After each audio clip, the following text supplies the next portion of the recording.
Después de los franceses, Utrera quedó desolada. Llegaron los montañeses ayudando a levantarla.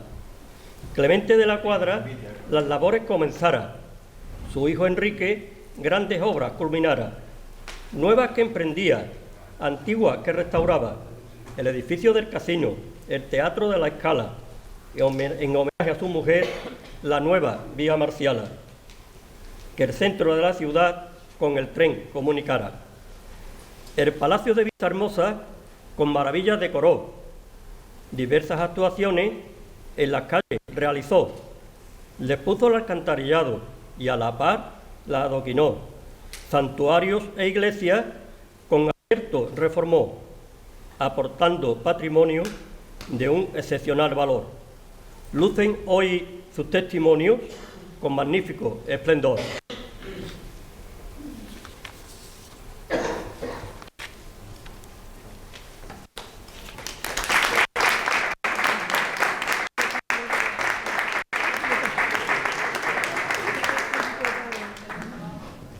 Gracias, Rafael.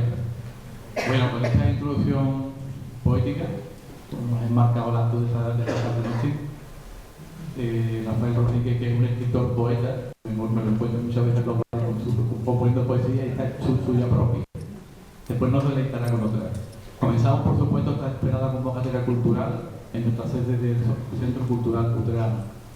Por mi parte, pues daros a todos la bienvenida, tanto a la delegada de Cultura, muchas gracias María José por estar aquí, sé que estáis muy ocupados siempre, la delegada de Presidencia, su familia está íntimamente ligada en el casino, no sé si hay algún miembro más de la corporación municipal, bienvenido. Por supuesto a los herederos de la familia que han hecho un esfuerzo por estar aquí, el nieto de don Enrique, José Luis, José María. Y también tiene otro familiar, Marcial, que es la bisnieta, ¿no? A la tataranieta. Pues mira, mentira dónde estamos, ¿no? Ahora mismo. Mi junta directiva, por supuesto, saludar, que sin ellos tampoco sería posible este acto, socios, invitados y todos los asistentes. En especial los medios de comunicación, que siempre pues, son nuestros que nos acompañan, nuestro mejor altavoz, en este pequeño sencillo que estaba muy motivado, ¿no? Este acto de homenaje a nuestro padre fundador, que tenemos por supuesto que llevar siempre en bandera. Estamos ahora mismo en directo, muchas gracias por estar en directo en los medios de la web y dedicar a con nosotros y seguir normalmente que nos acompañan esta noche. Muchas gracias. Voy a presentar brevemente a los protagonistas de este encuentro histórico que me acompaña en la mesa. Nuestro primer invitado, con solo 35 años, tiene una dilatada experiencia en presentaciones, publicaciones varias, pregones, la Semana Santa de 2024, fue todo un éxito, destacando su labor por la pasión por la historia y el arte. Actualmente es el promotor y el gestor cultural del Museo del Hospital de la Santa Resolución de Utrera.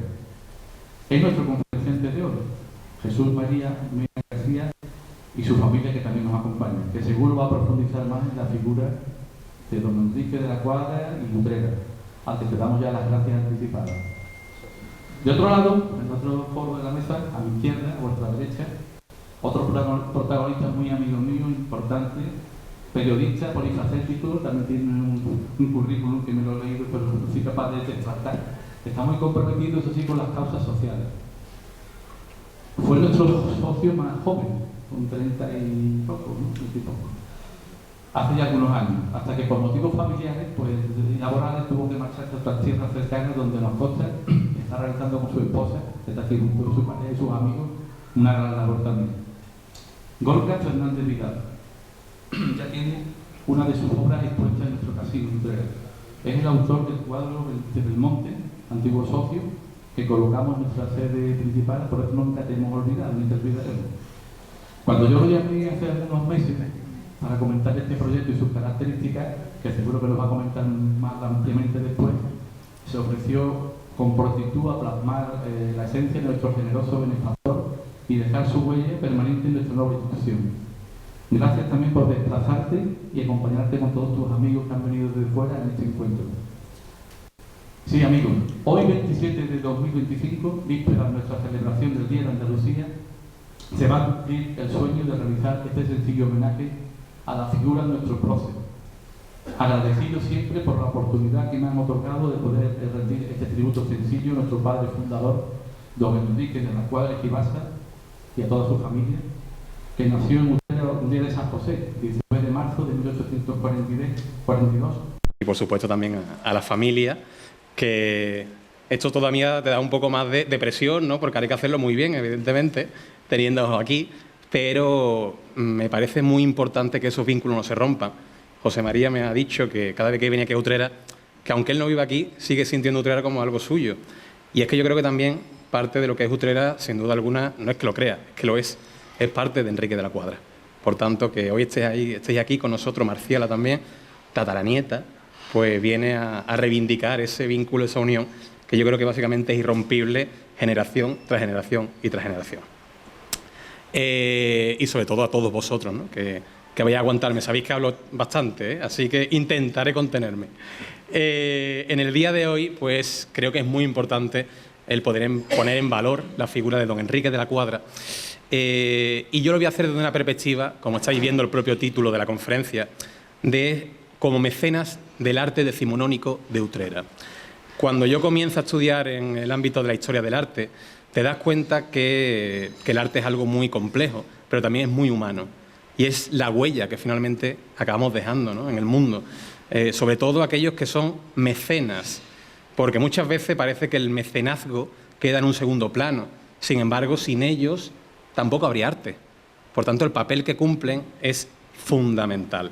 Y en el caso de Enrique de la Cuadra, no es solamente un mero mecenazgo, vamos a decir, caprichoso, sino que cumple todavía una función social, humana, que permite que Utrera avance hasta convertirse, hay una cita que después me gustaría mencionar, que llega a reconocer a Utrera como la tacita de plata de Andalucía por lo que ofrece, por la diferenciación que muestra con el resto de pueblos que tenemos en la provincia o en toda Andalucía.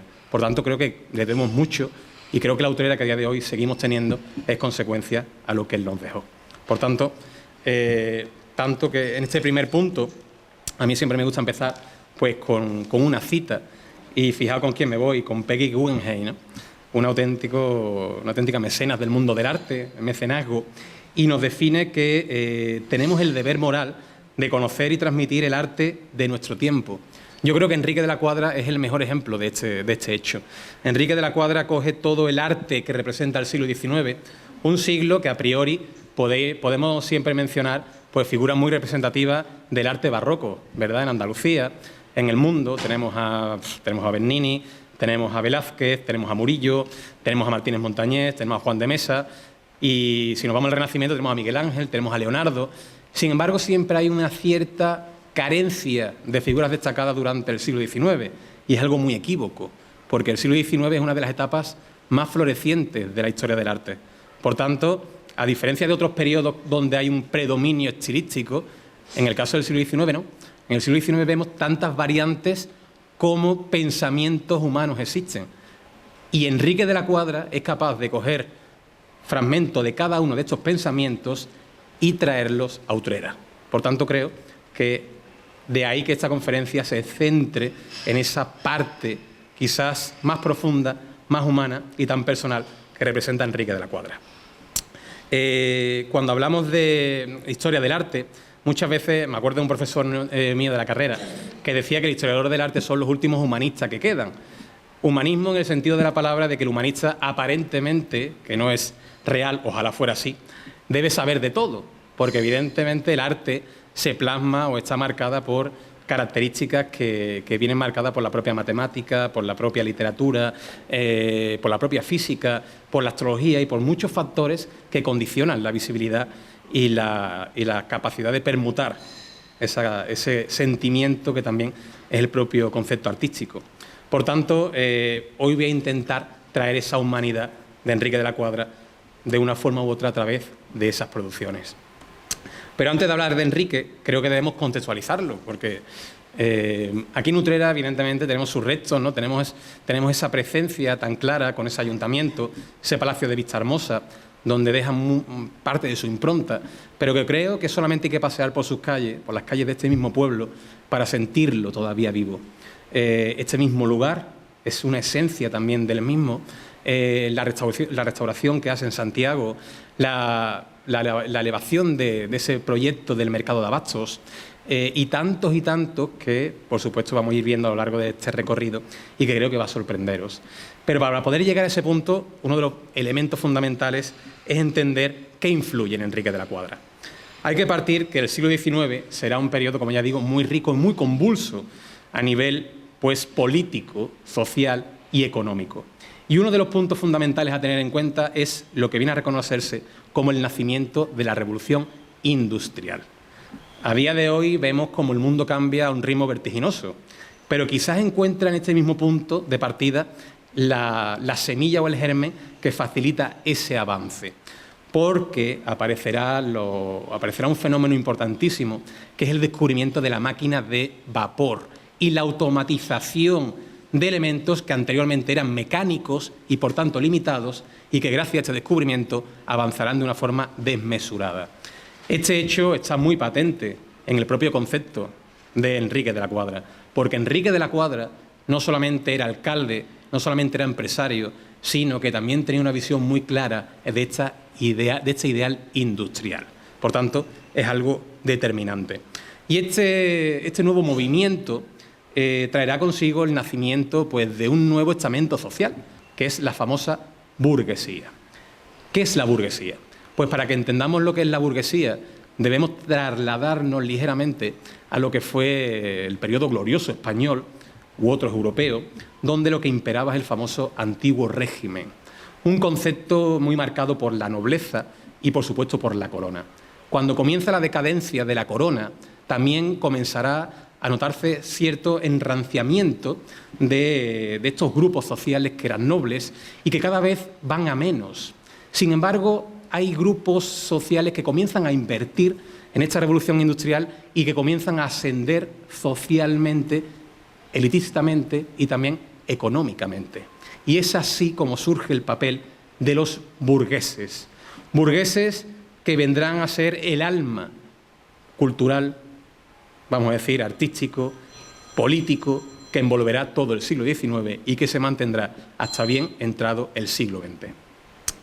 Y otro hecho importante que debemos tener en cuenta es el contexto que también envuelve, no solamente vamos a trasladarnos o vamos a especificarnos en este punto concreto, que es España, y son las políticas que hay internamente. Como ya he comentado, España estaba sumida anteriormente en una monarquía absolutista que finalmente cae. Una monarquía absolutista que comenzará a notar ese detrimento, sobre todo con la pérdida de los famosos Habsburgo, esa familia tan importante, ¿no?, de los Austrias, que con el fin, ese rey de Carlos II y la llegada de los Borbones, hará mella al Imperio Español. Pero no solamente es que hará mella de esa manera, sino que habrá un acontecimiento fundamental en la historia de España y también del mundo, que será la Guerra de la Independencia, el Imperio Napoleónico. Y ahí es cuando se notará de forma desmesurada la decadencia de la corona. Tenemos un rey, Carlos IV, que ante la presión directamente lo que hace es abdicar en su hijo, Fernando VII, el famoso deseado, que finalmente demostrará que de deseado poco, porque frente a esas ideas que tiene de liberalismo, ese paso del nacimiento de la Constitución esconderá tras de sí un auténtico villano, mal dicho y pronto, porque lo que acabará haciendo es recuperar las costumbres más atrasadas que había en España. Volverá a recuperar elementos tan, vamos a decir, ¿cómo definirlo? Es que está difícil. Anárquico, inquisitorio, valga la redundancia, como es la propia Inquisición, ¿no? Esa persecución a todo lo que representaba una visión ilustrada, aunque él se vendiese como un rey puramente ilustrado. Eso provocará una rebelión en los intelectuales del momento y un rechazo absoluto hacia la propia corona y el ascenso de elementos como la Primera República, después el retorno de ese descontento también de nuevo a la monarquía borbónica y de ahí de forma constante hasta básicamente los acontecimientos que tendrán lugar con la propia Guerra Civil Española. Imaginar cómo se extienden en el tiempo. Y vamos a decir, ese desánimo que se vive en la cultura española también se plasma en su política exterior, por supuesto. ¿Por qué? porque aquí os traigo una fotografía que me parece maravillosa también, que es de la representación de los últimos de Filipinas, porque será en este periodo de decadencia cuando España pierda los últimos, vamos a decir, resquicios de ese imperialismo, tomando como punto de partida pues Cuba y Filipinas.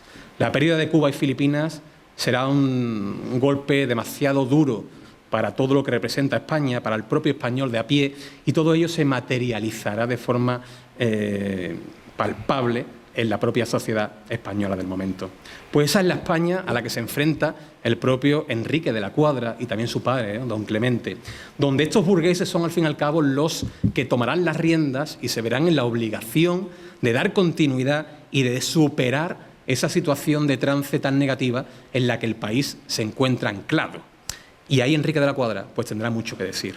Y todo ello pues queda manifestado, por supuesto, en eso que os he dicho, ¿no? En el nacimiento de nuevas artes, porque es en el periodo de decadencia cuando el hombre tiende a sacar lo mejor de sí. Y aquí aparecerán estilos tan variados como tenemos el famoso neoclasicismo, del que hablaremos luego, tenemos por supuesto el romanticismo, tenemos el orientalismo, que es consecuencia del romanticismo, impresionismos, y todo ello evolucionará hacia esas famosas vanguardias, donde ya tenemos figuras tan relevantes como el propio Picasso, pero que todo parte de este mismo momento, en un realismo también, una preocupación por el mundo del trabajo, del trabajador de la fábrica, que por ejemplo aparece muy representado en el arte ruso. Todo ello viene dignificado, trayendo la figura de la persona de a pie como alguien importante, y eso también es un elemento a tener en cuenta, porque para entender el arte del siglo XIX tenemos que trasladarnos a un fenómeno que se conoce como el Gran Tour. A día de hoy tenemos el turismo, ¿verdad? Todos nos encanta hacer turismo, nos encanta recorrer lugares, nos encanta descubrir sitios que no conocemos, y uno de los puntos clave pues suele ser pues las grandes capitales del mundo, por supuesto París y Roma. Pero es que en el siglo XVIII este concepto también existía. Los grandes nobles y aristócratas del momento, cuando terminaban su formación cultural, realizaban un gran viaje, un gran tour. ¿Y a dónde iban a culminar su formación? Pues iban sobre todo a las culturas madres, que eran Grecia y, por supuesto, Roma. Tan importante era este viaje, este tour, que muchos llegaban a representarse pictóricamente, encargaban retratos de ellos realizando pues este periplo, esta aventura, esta odisea, que cuando le hiciera volver a sus tierras, lo traerían como el propio Ulises cuando regresa a Ítaca. Es decir, con una madurez por encima de la propia media cultural que había en el resto del entorno. Y aquí veis esa pintura, por ejemplo, ¿no? Con ese coliseo de fondo, demostrando esa presencia del noble pues, en las tierras de Roma que tan importantes eran. O en estos mismos retratos, ¿no? Donde de nuevo queda de fondo el propio Vaticano, importantísimo, ¿no? También ese concepto. Pero lo que está ese señor apoyándose, si os dais cuenta, es en una base de carácter puramente clásico romano. Se ve restos de fuste por el suelo, haciendo alusión a esas ruinas del mundo antiguo, siempre manteniendo esa naturaleza. Pero en el siglo XIX este Gran Tour irá evolucionando, porque el burgués ya no se contenta con el mero viaje a Roma, sino que ahora busca algo que le rompa las cadenas de lo cotidiano, busca algo que le haga que su alma se eleve. Por tanto, el mundo griego y romano, bien, pero eso es muy academicista, buscan romper. Y ahora surge un fenómeno que se llama el viajero romántico. Viajeros románticos que irán recorriendo y buscando pues, elementos propios de ese carácter exótico, de lo que no encuentran en sus tierras. Y ahí, evidentemente, nuestras tierras, Andalucía, tiene un gran protagonismo, ¿no? Porque tenemos la suerte de ser madre de 3 culturas, por supuesto, y conservar gran parte de esos restos que han ido dejando, o las huellas que han ido dejando, todos estos pueblos que por aquí han ido pasando. Aquí os traigo una figura clave, que es el famoso señor Washington Irving. Washington Irving puede considerarse como uno de los padres de estos viajeros románticos, y una de sus obras claves será, sin duda alguna, los famosos cuentos de la Alhambra. La Alhambra, durante el siglo XIX, vivía en un periodo, de nuevo, al igual que todo el país, de decadencia. Sin embargo, a partir de este escrito, la Alhambra volverá a elevarse, volverá a resurgir y se convertirá en un enclave de una potencia y de una atracción que recorrerá Europa y el mundo entero. Por tanto, eso es importantísimo. Pero al igual que el propio Washington Irving, también tenemos a Lord Byron. Fijaros este señor cómo aparece portando una indumentaria entre orientalista, pero también con esa naturaleza del bandolero, porque el bandolero, el tema del flamenco, también se verán como algo tan exótico y tan atractivo que llamará la atención de todo el pueblo de Europa, de todo el viejo continente, y encontrará aquí en la propia España pues su mejor caldo de cultivo. Y como consecuencia de todas estas experiencias, de todas estas vivencias, pues surgirá otro fenómeno importantísimo que nosotros tuvimos la suerte, yo era muy pequeño, pero supongo que muchos de los que estáis aquí sí lo disfrutaríais más, que son las famosas exposiciones universales. La Expo Universal de 1992 de Sevilla, pues podemos decir que es ya de los últimos grandes eventos, ¿no? O los últimos alientos de vida que tuvieron estas exposiciones universales. ¿Qué era la exposición universal? La exposición universal son los primeros o la maduración de los conceptos de la globalización. Era una puesta en común de distintos avances tecnológicos, culturales, artísticos, humanos, antropológicos, que lo único que buscaban era la mejora del ser humano. Evidentemente era un fenómeno básicamente burgués. La gente que lo visitaba tendían a tener pues esa naturaleza o esa clase social. Solían darse premios y es aquí donde realmente surgen pues algunos de los avances más importantes que tendrá consigo el siglo XIX. Por ejemplo, tenemos la famosa Torre Eiffel de París, ¿no? Sabéis que la Torre Eiffel no es nada más que la consecuencia del levantamiento para conmemorar pues, una de estas exposiciones universales. O lo que estáis viendo atrás, ¿no? También los Petit Palais tan característicos y por supuesto en Barcelona. En Barcelona, la ciudad de Barcelona debe mucho a las exposiciones universales y don Enrique de la Cuadra estará presente en ellas y eso impregnará toda su obra o gran parte de su obra y creo que ahora lo vais a descubrir. Aquí veis, ¿no? Estos conceptos donde es muy interesante que la primera tiene lugar en Londres en un famoso Palacio de Cristal. Palacio de Cristal donde se alterna ya un estilo arquitectónico que se expandirá por toda Europa y que nosotros tenemos aquí pues, en esa famosa claraboya de una forma extendida del propio ayuntamiento, donde el metal y el cristal se fusionan. Y en este caso vemos uno de los principales puntos de partida. Y luego esos stands que pueden ser tan característicos, tan propios de lo que podríamos apreciar a día de hoy en Fitur. Pues esto básicamente es una antesala de lo que a día de hoy tenemos en eventos turísticos de esa misma importancia y de ese recalamiento. Y ese es el periodo, ¿no? Y eso es lo que encuentra don Enrique de la Cuadra cuando comienza su vida en el año de 1842. Una vida que evidentemente vendrá marcada, él nace en Utrera, sabéis todos, ¿no? Donde nace en esa famosa plaza del Bacalao. Y don Enrique de la Cuadra vendrá, por supuesto, supeditado a la figura de su padre, don Clemente de la Cuadra y Guibacha. Un señor que viene de la zona norteña, el cántabro, y al igual que como ha dicho Rafael en su poema, que siempre es maravilloso escucharlo, los cántabros tienen una visión, vamos a decir, mucho más amplia y más abierta del mundo. ¿Por qué? Porque tienden también a tener una naturaleza indiana. Hay un ejemplo muy característico, al igual que del propio don Clemente, don Enrique, que es el famoso Marqués de Comillas. Marqués que convertirá esa pequeña ciudad de la zona de Cantabria en un núcleo brillante, un faro en toda España, porque será el primer lugar de España que tenga luz eléctrica o de los primeros, tendrá ese capricho de Gaudí, un cementerio de Domenech que es una maravilla, una universidad, y vemos cómo el propio Marqués comienza a buscar el desarrollo de lugares particulares, gracias a partir de esos ingresos que llegan del mundo indiano. Y don Clemente toma como punto de referencia esa figura. Entonces, cuando don Clemente llega a Utrera, comenzará a aprovechar también esos contactos que tiene en México, ese mercado. Y, para que os hagáis idea, ese mismo casino en el que estamos ahora, ¿no? Que también nace a partir de los Cuadra, el propio don Clemente ya tenía un casino en la propia Nueva Orleans. Fijaos hasta dónde llega la influencia o las raíces de esta familia que yo voy a decir ya utrerana. Entonces, ese es el contexto en el que Enrique crece, viendo una figura paterna dedicada por completo no solamente a lo que es la magnificencia del mundo industrial, por una parte, también la parte agrícola, porque en eso se centraba la industria en Andalucía, sino también por una preocupación por el pueblo en el que vive. Don Clemente traerá consigo un avance total de una Utrera que desde la ocupación francesa estaba en pura decadencia, había quedado estancada y gracias a la llegada de estas familias y al igual que ellos, pues otras figuras como Simón de Guibacha, ¿no?, que también hablaremos a continuación, permitirá que Utrera avance en el tiempo. Don Clemente, entre las muchas innovaciones que hace, uno de los elementos que atrae o que crea, por ejemplo, es el famoso cementerio municipal. Aprovechando ese vacío que había quedado del convento franciscano, el convento de San Francisco el Viejo, llevar a cabo el levantamiento de ese elemento moderno, porque al fin y al cabo es moderno, y que facilita una adecuación a la modernidad urbana que presenta el propio siglo XIX. Pues con ese propio caldo de cultivo va creciendo Enrique de la Cuadra y, por supuesto, se interesará por la política. Sabéis, por supuesto, que fue alcalde y también pues una figura determinante en todo lo que representará el avance de la propia localidad.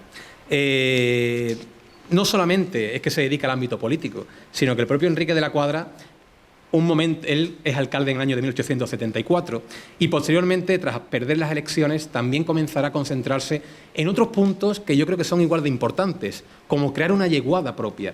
Una yeguada que sabemos la constancia que tenemos en Utrera.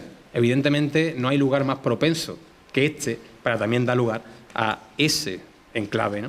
Y otros elementos como la famosa fábrica de aceite. Una fábrica de aceite que traerá consigo también la llegada de medallas de oro de las grandes exposiciones universales y que el nombre de Utrera no quede relegado a la provincia de Sevilla ni al carácter pueblerino que teníamos, sino que se expanda por toda Europa gracias a su trabajo y a su figura.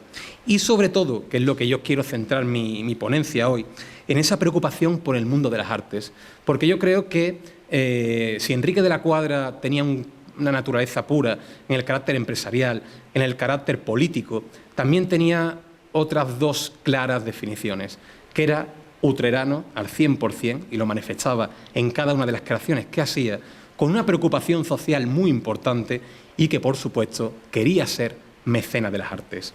Y para ello se rodea de un equipo de personas pues de la índole de Eduardo Cortés, que posteriormente tenemos un retrato de él, por supuesto, de Antonio Susillo, del que ahora hablaremos, uno de los mejores escultores románticos europeos que han existido y que tenemos la suerte de tener una esencia de él en este mismo pueblo, el maestro Eslava. Dentro de muy poco vamos a poder celebrar de nuevo el Miserere de Santiago.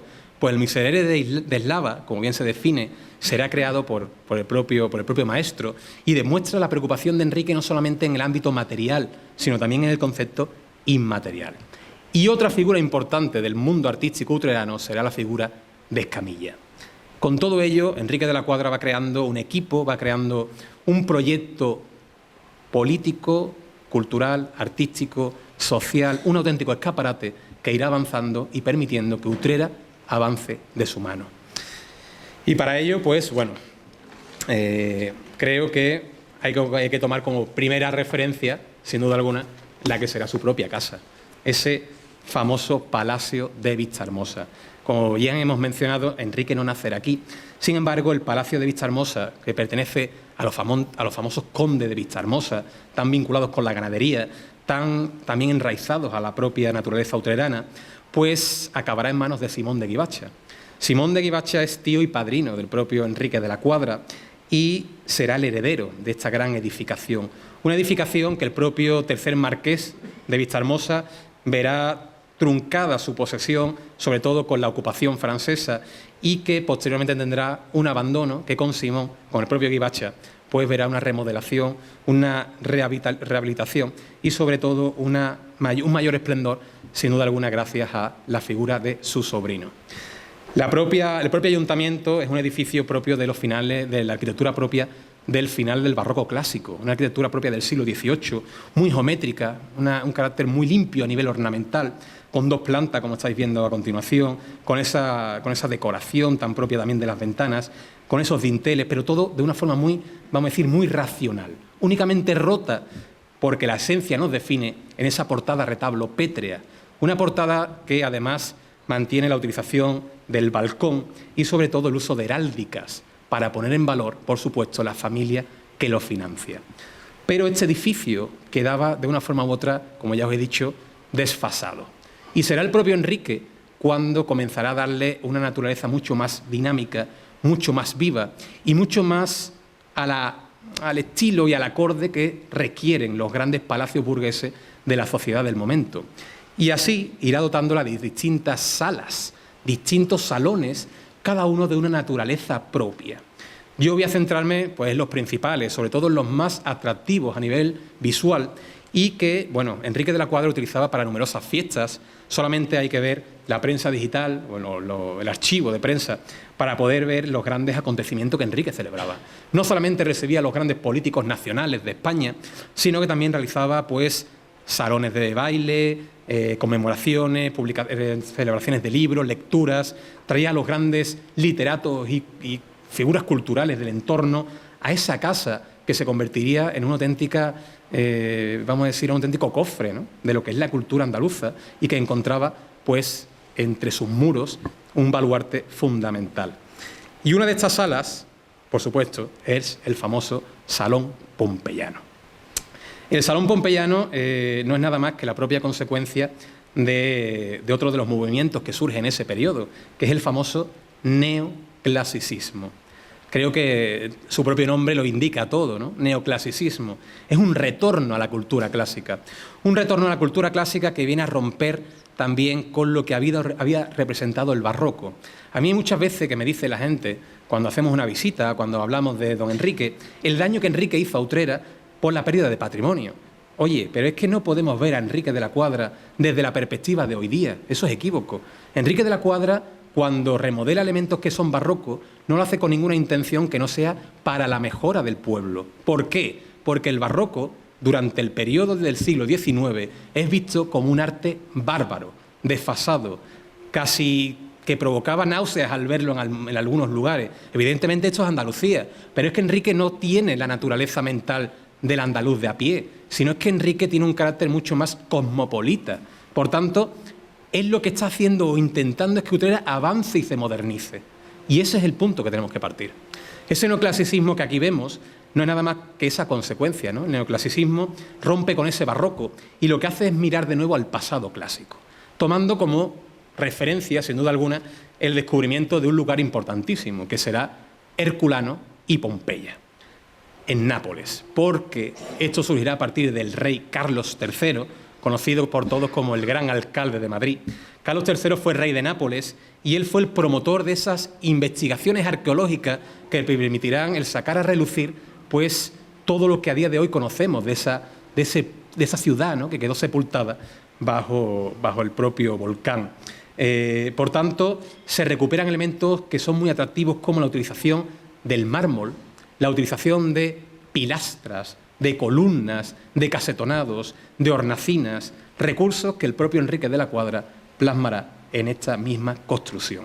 Además tiene una naturaleza academicista, es el arte que se promueve sobre todo a nivel institucional.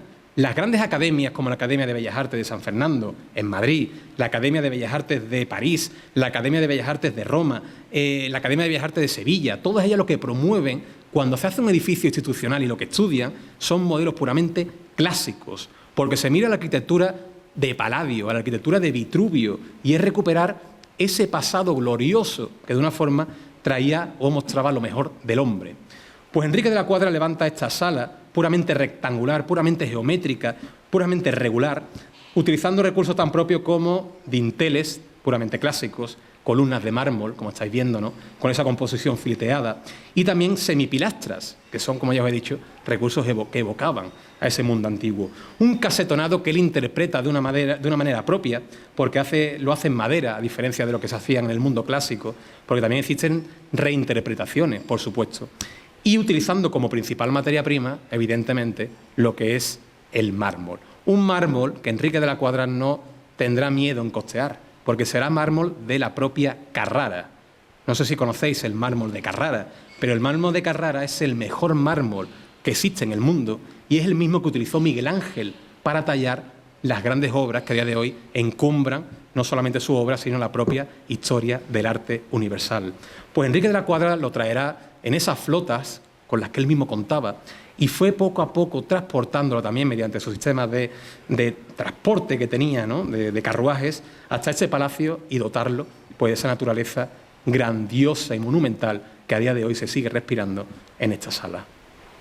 Pero es importante, aquí veis, ¿no?, algunas de esas pinturas donde se evoca pues, ese mundo clásico como algo glorioso. Tenéis el Museo del Prado, creo que poco hay que decir, ¿no?, de Juan de Villanueva. Es una obra puramente clasicista, neoclásica, al estilo puro de lo que se estaba respirando en Madrid. O, por supuesto, La Puerta de Alcalá, obra de Sabatini. Pero es que tenemos también el Palacio Real, tenemos el Observatorio, infinidad de obras que vuelven a tratarse a nivel nacional y que tenemos en Utrera gracias a ese pequeño atisbo, a ese salón pompeyano. Y gracias, sin duda, a la figura de Enrique. Pero si al igual que tenemos un salón pompeyano neoclásico, Enrique también sabía lo que era el romanticismo y el concepto del orientalismo. Como ya antes he mencionado, es muy importante buscar esa diferenciación, esa atracción de lo poco visto, de lo atractivo, de lo desconocido, que representa también el romanticismo. El romanticismo es romper con lo racional y buscar el sentimiento, la naturaleza y lo incontrolable, algo que es propio del sentimiento humano. Claro, cuando se viajaba a lugares como China, como Japón, lo que encontraban eran tan distintos a lo que se veía en Europa que para ellos era una auténtica conmoción, y el poder narrarlo, traer un elemento que fuera propio de estas tierras, era algo evocador. Por tanto, Enrique de la Cuadra conocerá este movimiento en la Exposición Universal de Barcelona del año de 1888, donde además habría obtenido medalla de oro con esa famosa fábrica de aceite. Enrique, al ver el interés que esto representaba para los burgueses, cómo se va insertando en el modernismo catalán, no dudará en traerlo a su casa y a su palacio. Y aquí vemos elementos, pues, chinaseríes, que es como se viene a conocer, chinerías, porque, está claro, no podemos transportar la esencia orientalista de una forma clara del sol naciente aquí, pero sí podemos traer ciertos elementos que lo definan, ¿no? ¿Qué es lo que ellos aplicaban sobre todo?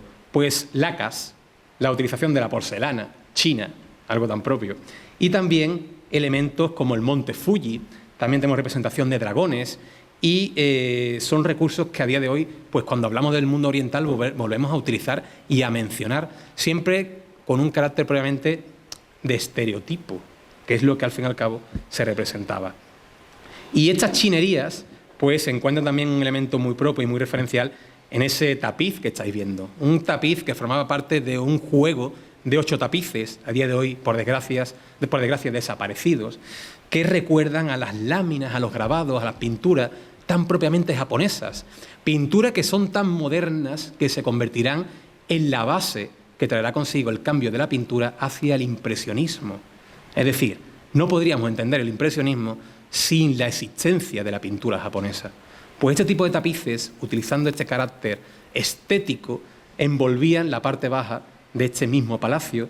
En la actualidad solamente se conserva uno, que además creo que es muy español en su concepto, porque viene a representar la contratación de aquellos samuráis que iban a poner fin a la dominación filipina, en aquel momento, ¿no?, en el que Felipe II buscaba conquistar esas tierras, y los samuráis representaban el auténtico terror para el filipino de a pie.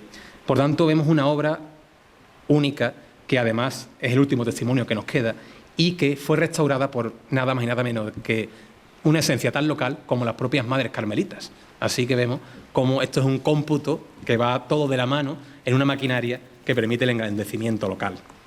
Aquí veis, ¿no?, este tipo de grabados, este tipo de pinturas, ¿no?, de láminas con el monte Fuji, también pues la representación de este tipo de aves también tan propias, este tipo de pinturas, ¿no?, que son al fin y al cabo lo que define esta decoración oriental y que vemos de forma reiterativa, pues ya no solamente en el siglo XIX, sino en el siglo XX, y a día de hoy seguimos viéndola en la decoración de muchos lugares que finalmente lo que hacen es crear una tramoya, un teatro y evocarnos pues ese mundo oriental. O estas representaciones de samuráis tan propias del momento. Pero, sin duda alguna, la joya de la corona, sin duda alguna, es el Salón Árabe. Un salón que viene también a traer pues ese concepto romántico en el que se evoca el pasado glorioso de diferentes tierras, y en este caso de la propia tierra española. España viene a evocar el periodo glorioso en el que la ocupación islámica de Andalucía permitió un avance pues desmesurado en muchos aspectos. No sé si sabéis que el califato cordobés tuvo el último gran heredero de los omeyas, es decir, estamos hablando de una de las grandes figuras imperiales del mundo islámico, y tuvimos la suerte de tenerla aquí en nuestra tierra y crear asimismo un califato que llegará a ser envidia de todo el mundo. Aquí venían la gente de Medina Sahara a rendir pleitesía al propio Abderramán III y quedaban sorprendidos, acompugidos de la escena que mostraba aquellos famosos salones dorados donde la tecela, la cerámica, el azulejo sorprendía y dejaba con la boca abierta, ¿no? Pues eso es lo que buscaba también en ese romanticismo. También el simbolismo de las cosas, lo profundo, lo que no es capaz de captarse a simple vista y que hay que ver de una forma más profunda. Por tanto, surgirá un fenómeno que vendrá a conocerse como Revival Islamic, es decir, la resurrección del arte islámico. Se convertirá en un elemento propio de todos los grandes salones y palacios burgueses del entorno. Un ejemplo muy característico también, no sé si conocéis Sanlúcar de Barrameda. Si habéis ido, pues tendréis la suerte de haber pasado por su famoso ayuntamiento. Y el famoso ayuntamiento de Sanlúcar de Barrameda, como estáis viendo aparentemente, es básicamente la composición de un palacio nazarí. Es decir, lo que aquí se representa es un fenómeno que supera lo meramente conocido como Revival Islamic para tener otra naturaleza propia, que será el alambrismo. Esto no es meramente el de evocar la presencia musulmana. Aquí no hay paños de sepka. Aquí no hay elementos que podemos encontrar, por ejemplo, en la Giralda o en la mezquita, sino que aquí lo que realmente vemos es un retorno, una revisión de lo que representa la Alhambra. Esa Alhambra que ha resucitado gracias a Washington Irving y que es la joya de la corona del patrimonio español en aquel momento. Ese alambrismo se extenderá a nivel arquitectónico, como ya os digo, a muchas de estas casas palaciegas, y una de ellas pues será este palacio de los Montpensier, porque Enrique de la Cuadra en todo momento buscará mostrar oposición a la gran familia andaluza, que son los duques de Montpensier. Los duques de Montpensier, con María Luisa de Borbón-Orleans a la cabeza, representarán, vamos a decir, el estatus más alto en todos los ámbitos, y Enrique de la Cuadra no quería estar ni desmerecer esa misma posición, quería luchar y alcanzar esos niveles. Tanto que, bueno, seguís viendo, ¿no? Esto básicamente es una extrapolación de elementos propios de la Alhambra en la arquitectura de un edificio neo, pero que evoca ese mundo propio alambrista. Grabados propios del alambrismo, de Granada, de esa Granada monumental, de esa Granada romántica, desaparecida, donde únicamente quedan ruinas, pero que siguen despertando el alma de aquellos que las visitan. Y que nosotros, al igual que hemos visto en ese palacio de Montpensier, volvemos a reproducir en esta misma sala, en este capricho. Yo creo que era un capricho también del propio Enrique de la Cuadra, donde él, tomando como referencia ese alambrismo, dotará esta sala de una naturaleza propia. Una naturaleza que, como veis aquí, toma pues recursos muy propios de esa arquitectura nazarí, con arcos polilobulados, arcos de herradura, alfices, taraceas, atauriques y, por supuesto, algo muy propio, que es la famosa escritura cúfica. Escritura cúfica que copiaban directamente de la Alhambra sin saber ni siquiera qué estaban copiando.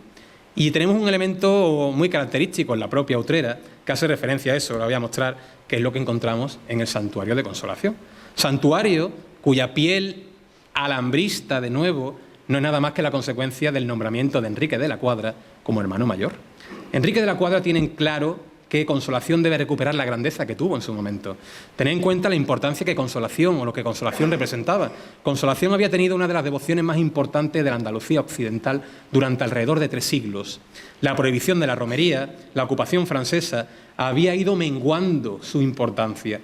Sin embargo, Enrique entiende que Consolación debe aparecer de nuevo en los mapas, y si lo que los viajeros románticos desean es que haya elementos exóticos, no hay mayor referencia ni mayor punto de partida que la propia Alhambra, y extrapolarla a un edificio que además se adapta de forma perfecta, porque es un edificio mudéjar, y añade mediante pinturas esas formas propias de taracea, básicamente con trampantojos, también de nuevo arcos polilobulados, ese famoso arco toral, ¿no?, que vemos apuntado, y por supuesto esos artesonados, ese artesonado principal de la nave, que es del siglo XVI, de Gregorio y Lázaro Tirado, que es una joya del arte mudéjar y de la carpintería de lo blanco en toda la provincia, pues encontrará su eco en lo que hará Enrique de la Cuadra tanto en la parte de la cúpula o cimborrio y también en los brazos laterales.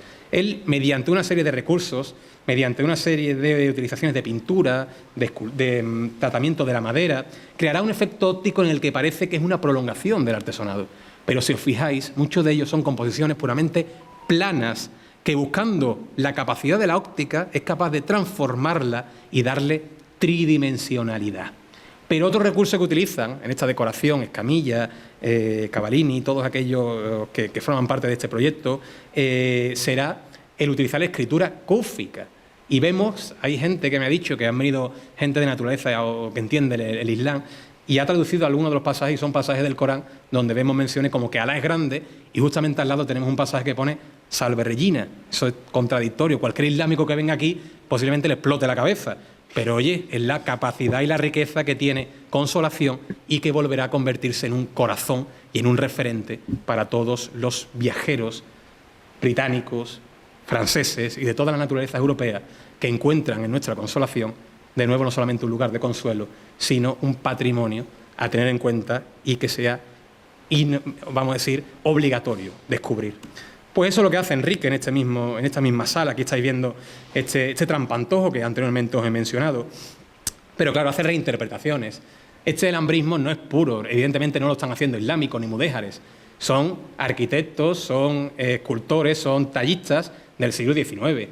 Y además que copian lo que ven, lo copian con su propia visión y añaden elementos pues tan propios y característicos como que el capitel nazarí pues le añaden escritura cúfica para recargarlos, un tratamiento del colorido también muchas veces excesivo en su composición y la utilización de elementos como espejos. Espejos que son productos puramente barrocos para crear teatralidad, movimiento, profundidad y cuando tú entras en esa sala no seas consciente de dónde comienza y dónde acaba.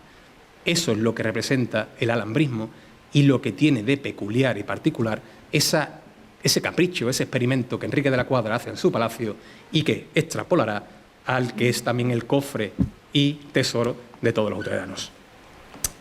Y otro de los puntos importantes es el famoso Teatro de la Scala, actualmente conocido como el Teatro de Enrique de la Cuadra.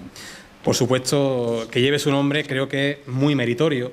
No sé si sabéis, bueno, el teatro comenzará a realizarse el 13 de septiembre de 1885 y culminará el 27 de enero del año de 1887. ¿Dónde levanta Enrique de la Cuadra este gran complejo?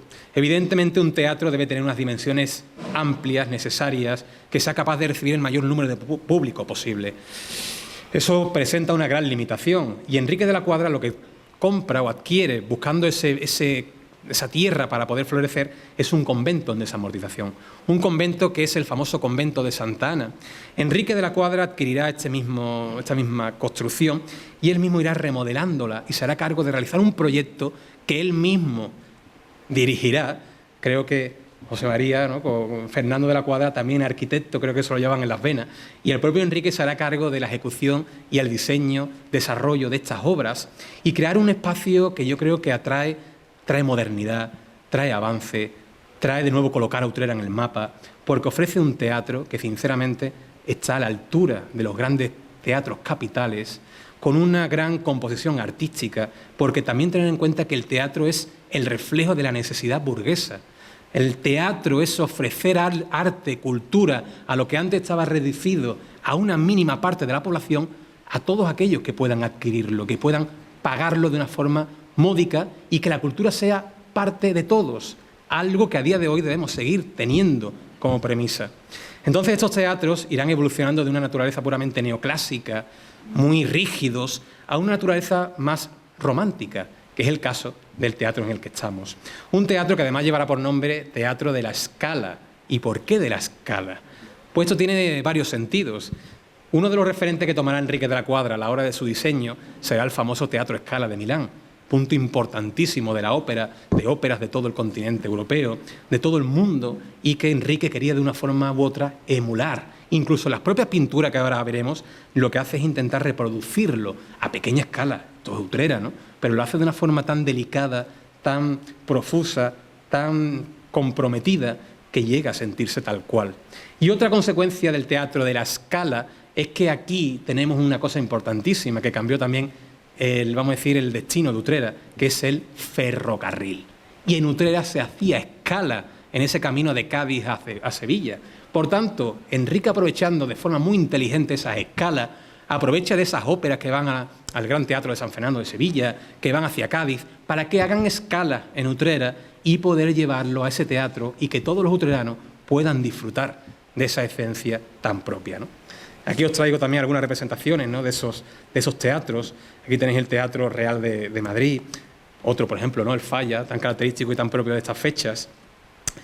Y algunos pasajes y decoración de este famoso Teatro Scala de Utrera, donde a mí me gustaría leeros un pasaje brevemente, ¿no?, de lo que se describe en un artículo de periódico de esas mismas fechas sobre lo que era el propio Teatro de Utrera.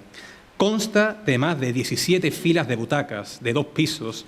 En el primero se han instalado 16 elegantes plateas y otras localidades de preferencia, con 90 cómodas sillas en gradería. En el segundo se han colocado 104 delanteras de palco y 900 entradas de grada general. Ambos pisos están sostenidos por esbeltas columnas de hierro, siendo de la propia construcción de barandas adornadas con mullidos de terciopelo rojo y lindísimas molduras en grana y oro sobre el fondo blanco. El teatro es en verdad una obra de arte que se destaca primorosamente entre las múltiples molduras que adornan toda la sala. 5 genios caprichosos, alegoría de la música, la tragedia, los juegos de circo, la comedia y la fama, descansan sobre una gran pluma, de cuyos puntos brota la inspiración coronada por caprichosísimos grupos de geniecillos que derraman multitud de flores.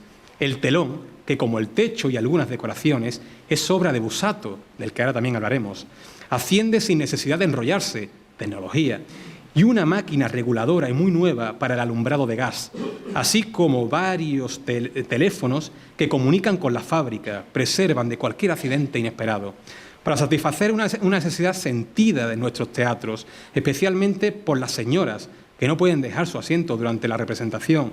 En el de la Scala se han construido 2 salones espaciosos, ricamente amueblados y confortables, en los cuales pueden pasar los entreactos en agradables reuniones. Además de estos salones, tiene espaciosos pasillos y vestíbulos por donde fumar y pasear, y en uno de ellos, 1 o 2 puertas que dan paso al buffet, salón extenso y despejado con puertas a la calle, cuyo piso superior sirve de desahogo y sala de descanso al público de las gradas. El escenario es de una gran capacidad y tiene cuantas condiciones y requisitos puede exigir toda clase de representaciones. Anejos a él están los guardarropas y el almacén de trastos y chirimbolos, y encima de estos departamentos, los cuartos para los artistas en 2 extensos corredores, y en número de 48, amueblados conforme a las categorías en que ellos se distinguen. Es grande la profusión de luces de gas, cuyo número no baja de 700, y muy acertada la distribución, que en el escenario es conforme exigen las representaciones escénicas, y en el patio, grande de elegantes aparatos sujetos a la balaustrada del piso superior, así que todo está magníficamente iluminado. Y de paso, el gas es de primera, infinitamente mejor que el de Sevilla, cuyas luces puestas junto a aquellas parecerían luces de aceite o de velas de cebo. Aquí estáis viendo cómo la descripción de este teatro, que creo que define de forma perfecta pues lo que representaba, ¿no? Es más, hay un pasaje precioso en una de estas descripciones de periódicos nacionales, que dicen que Enrique de la Cuadra, mediante esta obra, está convirtiendo a Utrera, como he dicho antes, en la tacita de plata. Una evolución, una diferenciación con el resto de lo que es la comunidad autónoma, que es la envidia. Es más, hay uno del Guadalete, el famoso periódico de Jerez, que dirá que por qué no ha nacido Enrique de la Cuadra en Jerez de la Frontera. Qué envidia más grande, ¿no? Así que solamente cabe imaginar y ser consciente de este hecho, ¿no? Ahí estáis viendo la planimetría. Y, por supuesto, este famoso Giorgio Busato. Giorgio Busato, bueno, aquí hace de nuevo una descripción, estáis viendo de un pasaje propio de esos periódicos. Giorgio Busato, como es conocido vulgarmente en España, Jorge Busato, es un gran pintor veneciano, escenógrafo y una de las figuras más importantes en lo que es decorados de teatros, tanto que él llegará a participar en teatros y decorados del propio Teatro de Viena, París, Teatro Real, Teatro de Barcelona y, por supuesto, la escenografía de todo lo que representa el Teatro de Utrera. Las pinturas que ya he descrito anteriormente, que cubrían el techo, a día de hoy, por desgracia, desaparecidas, también el propio telón y todo lo que representaba esa escenografía mágica, que para que os hagáis un poco la idea de la calidad escenográfica de este señor, aquí estáis viendo algunas de sus representaciones, en este caso esbozada, en este caso pintada, donde el romanticismo, la magia, lo que representa el teatro, lo magnifica de una forma maravillosa. Y aquí veis también, ¿no?, esa composición helicoidal de una forma u otra, donde además el Teatro de Utrera, no sé si sabéis, que tiene una acústica maravillosa, propia, y que hace que marque, pues básicamente, una clara distinción con otros muchos teatros del entorno. La envidia de toda Andalucía en Utrera, ni que la propia Sevilla estaba a la altura de lo que aquí había. Y seguimos, ¿no? Eso es lo que anteriormente os he dicho. Dice, positivamente, para que veáis el carácter social que también tiene el teatro. Bueno, este es el momento de la inauguración. Dice que positivamente el bonito teatro de la Scala construido en Utrera, a expensas del rico propietario don Enrique de la Cuadra, se inaugurará del 30 al 31 del corriente mes, con la compañía de ópera italiana que dirige el maestro compositor Tolosa y que hasta el miércoles ha actuado en el Teatro de San Fernando. Viene a traer a colación cómo vendrá gente no solamente de la localidad, sino también de Cádiz, de Jerez, de Marchena, Las Cabezas y otros tantos, y que la prensa tendrá un lugar especial. Y quiero repetir, creo que viene aquí la descripción, esta parte final para que veáis el carácter humano de Enrique. Por último, el pensamiento que ha dominado en la construcción es altamente social y moralizador. La casi totalidad de las localidades no costarán más de un real, lo que permitirá hasta al más infeliz bracero asistir a las representaciones, retrayéndolo de la perniciosa costumbre de concurrir a las tabernas y otros sitios tan perjudiciales para su salud, como para la tranquilidad de la familia. Para que veáis cuál es el carácter que tiene Enrique de la Cuadra con elementos como este. Y otro pasaje, ya acercando, ya metiendo como siempre, es la figura que también tendrá Enrique de la Cuadra con el mecenazgo escultórico. Antonio Susillo. Antonio Susillo y Enrique de la Cuadra son dos caras de una misma moneda, porque Antonio Susillo es considerado como uno de los mejores escultores románticos que, como anteriormente he dicho, no solamente se extiende en toda España, sino en toda Europa y en todo el mundo. Antonio Susillo es el máximo ejemplo de la escultura romántica. Su vida en sí es puro romanticismo. Antonio acabará quitándose la vida, su vida vendrá marcada por la pena, por la pérdida, su familia o su primera familia morirá por tuberculosis y siempre se verá impregnado de esa oscuridad, de ese mal que lo envuelve, hasta que finalmente contraerá un segundo matrimonio con María Luisa, una chica de Málaga, y tal lo desprestigiaba que finalmente acabará quitándose la vida. Se volará el pecho cercano a un carril, de ferrocarril, por si acaso no moría del disparo, el propio tren acabara con su vida. Imaginar el romanticismo puro de este señor a la altura de Bécquer y de tantos otros, ¿no? Antonio Susillo, sus padres se vincularán a la cogida de aceitunas, para que veáis. Sin embargo, él desde joven mostrará unas cualidades únicas que hará que destaque en la propia Academia de Bellas Artes de Sevilla y que posteriormente reciba numerosas becas que lo llevarán a formarse en París y también en Roma. Pero es que esa beca parisina posiblemente fuera facilitada, y también incluso la de Roma, por un utrerano, que fue el propio don Enrique de la Cuadra. Don Enrique de la Cuadra confió plenamente en la calidad escultórica de un señor que será maestro de Cuyao y Valera, que será maestro de Castillo Lastrucci y de todos aquellos escultores que marcarán el hito de la escultura de la segunda mitad del XIX y comienzos del XX en toda Andalucía y en toda España. Entre sus obras tenemos tan célebre esta galería, ¿no?, de ilustres de Sevilla, que corona actualmente el Palacio de San Telmo, o esculturas tan referenciales como el Velázquez de la Plaza del Duque o el Daoiz Velarde de la Plaza de la Gavidia. Escultura puramente romántica que se convertirán en canon en toda la naturaleza hispana. No solamente se dedica al ámbito, vamos a decir, más social, sino también al carácter religioso. Este famoso Cristo de las Mieles, que actualmente corona el cementerio y que es el soporte que da pie a su tumba y su último descanso, será una de sus obras referenciales. Pues Antonio Susillo, bajo el apoyo siempre de Enrique de la Cuadra, se hará cargo también, de forma muy joven, de un proyecto significativo, que será la representación, la inmortalización de don Clemente de la Cuadra.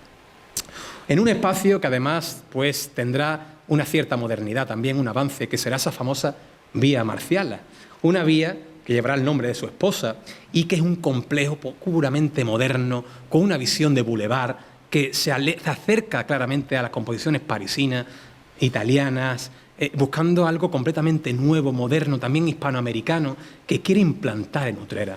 Una escultura que bebe de los principios románticos, donde el neoclasicismo de Canova o Thorvaldsen quedan ya meramente superados por una profusión, una profundidad del sentimiento y de la naturaleza psicológica que define estas obras. Aquí traigo, en ese momento también del periódico, ¿no?, cómo se habla del contrato del propio don Enrique Asusillo, que ha sido el encargado de formar el proyecto de esta estatua en la ciudad de Utrera. Viene a descripción perfecta de esa gran vía marciala, cómo la describe, cómo describe esa calidad y cómo la población de Utrera sigue creciendo, diciendo que la entrada que va a tener Utrera para aquellas personas que llegan del ferrocarril está a la altura de las grandes capitales de Europa, no ya capitales españolas, capitales de Europa, por lo que representa ese bulevar y esa escultura de don Clemente de la Cuadra. Volvemos a lo mismo. Creo que Utrera pocas veces ha visto en esa representación, en ese matiz, en ese enriquecimiento que se consigue gracias a Enrique de la Cuadra. Aquí veis una fotografía de la presentación de esa escultura abarrotada de ese día de lluvia, ¿no?, para exaltar ese carácter romántico y que viene a traer a colación también pues la grandeza de Enrique de la Cuadra, la visión y también el cariño que una persona muy cercana a Enrique, que es Fernando de la Cuadra, tendrá, pues su hijo también será escultor y tomará como punto de partida y premisa la formación con Susillo, que le llevará a obtener 2 premios nacionales en las exposiciones que se realizan en toda España.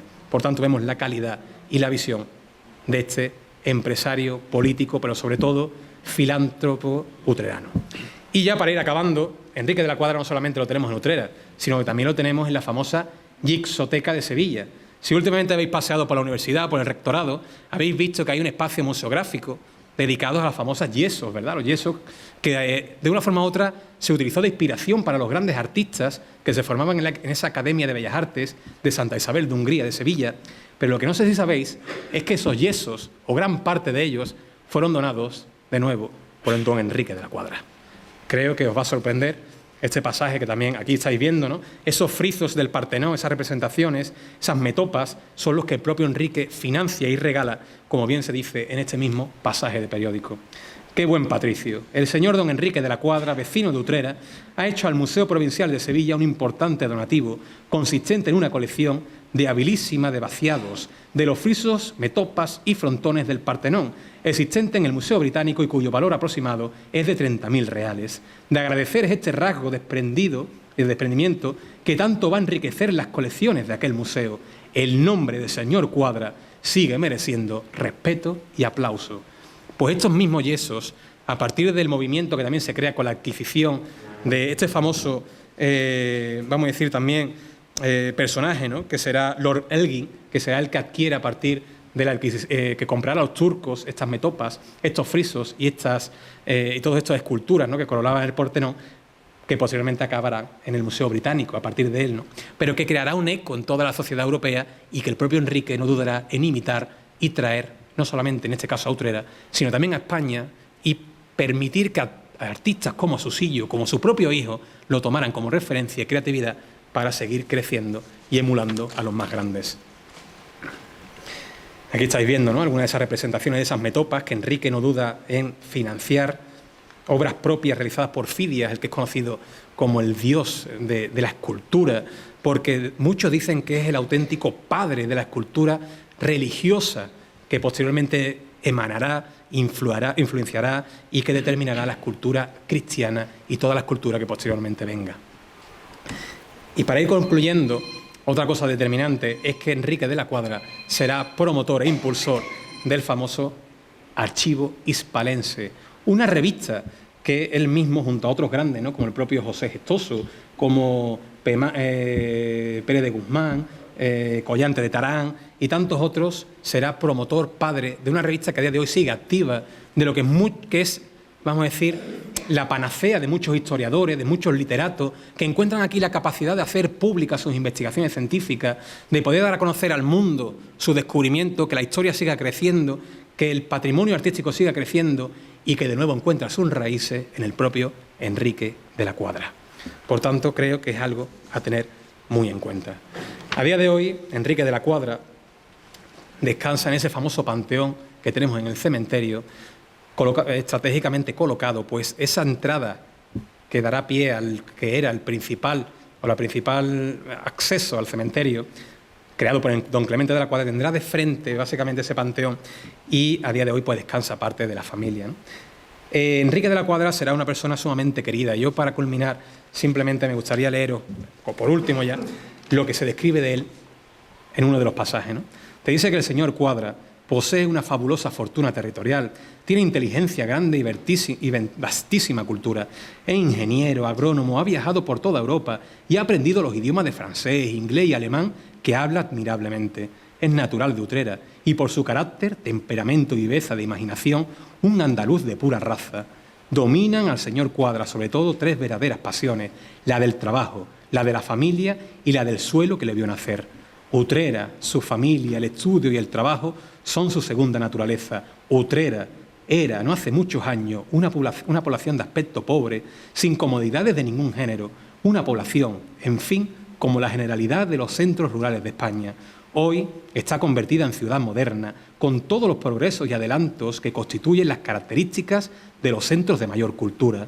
Posee un bellísimo teatro, digna de una gran capital, la Gran Vía Marciala, nombre de la distinguida esposa del señor Cuadra, adoquinado, asfaltado, calles con magnífico arbolado en su mayor parte, aguas potables cuyas obras de conducción y distribución están muy adelantadas, un gran mercado que construye una casa inglesa, fábrica de gas y, en fin, todo cuanto puede exigirse a una moderna y culta ciudad.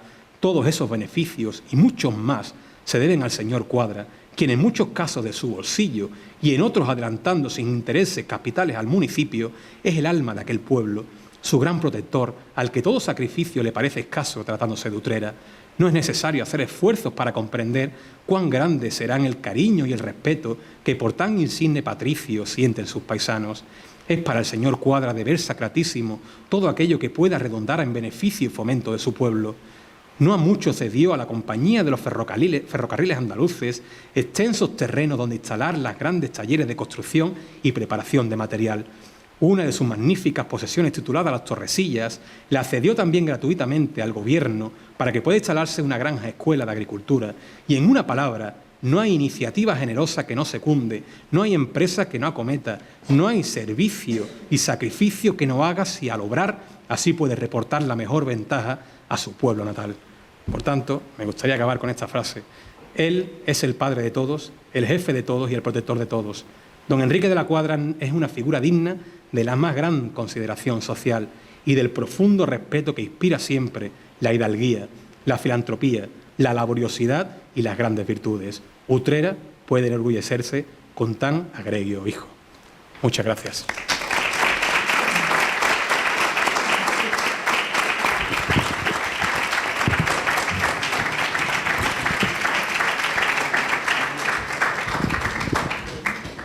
Bueno, espero que nos hayamos informado bastante bien de esta conferencia, bastante profunda, pero ahora yo me pregunto, bueno, ¿y ahora qué? Ahora como este señor que está aquí a la Gorka ha sido capaz de plasmar en un cuadro la figura de Enrique de la Cuadra, ¿cómo ha sido capaz a lo mejor de crear eso?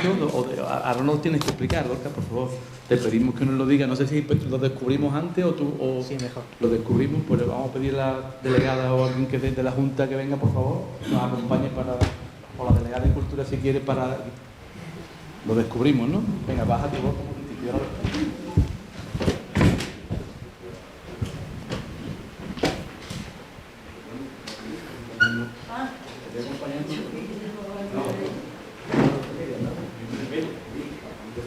Claro. Vamos a descubrirlo para que nos haga de acuerdo.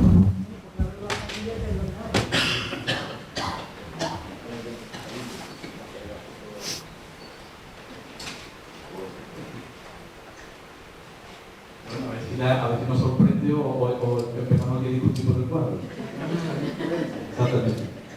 Pues adelante, Jorge. Mucho nada, ¿no?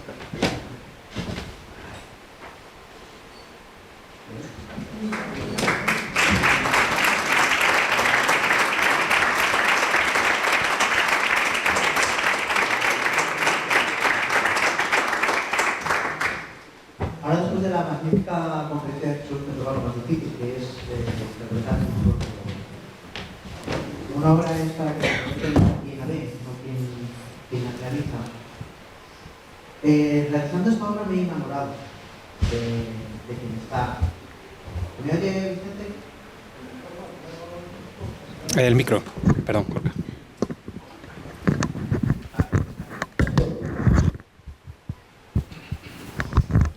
¿Mejor así? Me he enamorado de Enrique. ¿Y quién no se puede enamorar de Enrique haciendo todo lo que ha dejado en Utrera? En esta obra, precisamente, intento plasmar los pensamientos que hay detrás de la creación de esa Utrera moderna. En esta obra se plasman los pensamientos de Enrique de su propia letra, en una carta a un médico sevillano, hablando de la remodelación del Castillo de los Molares, que en ese momento había adquirido y estaba remodelando, y hablaba de cómo vivían los señores en esos castillos, cómo comían, qué utensilios utilizaban. Una labor de investigación que hace Enrique para plasmar justamente lo que nos decía Jesús, ese renacimiento del pasado.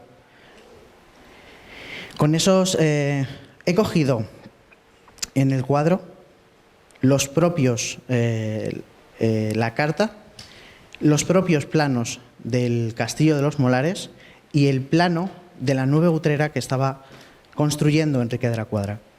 Y, por supuesto, su firma. Este es un cuadro que no he firmado yo, sino que lo ha firmado Enrique de la Cuadra.